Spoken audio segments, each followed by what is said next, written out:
So this is the Rad Quake 4.9 engine playing the homebrew game of Quake 2D, aka Target Quake 2D. Now this one's actually also made by the creator of the Rad Quake engine. That's right, Ian Michael's at it again, and this time he is making a 2D Quake game, which is pretty cool, and in my eyes, very reminiscent of the Duke Nukem Manhattan Project game. I gotta say, it's very, to me, very similar in that way. Now, this is a fantastic Quake 2 game. I can't say I've ever seen one before. Now, I've obviously seen Doom 2D, I've seen Duke Nukem 2D.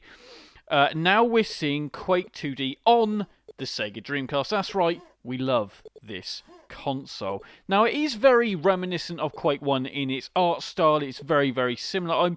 I gotta say, even the sprites and everything, I'm pretty sure have all come from the Quake 1 source material to make Quake 2D. Now, it's a bit of an odd game. I don't know if it's really got much of a story from what I've played. It's weird, when you originally get portaled, as you can see, or get into the portal, you get kind of taken to this real hellish area where you're basically not going to survive it, but it is a bit of a sort of prelude to what's about to happen, and then we start level 1. Now the controls are a little bit slidey. They're not as if you're skating on ice, but it's not as sure-footed as Quake 1, the original PC game, the first-person shooter. It is a little bit slidey. Now there is some waiting animation here, a little bit like Sonic, where it says, "Look, I'm an arm." Or an axe, I should say, which is a pretty cool nod to the platforming franchise.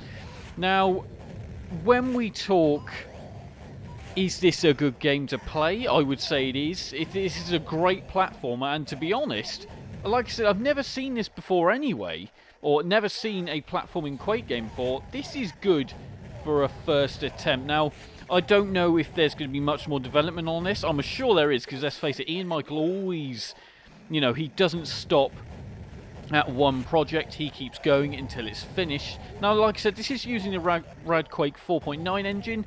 Rad Quake 5 is out now, as you would know by clicking on the link, where you can obviously see my review of Quake 1 playing on the Rad Quake engine.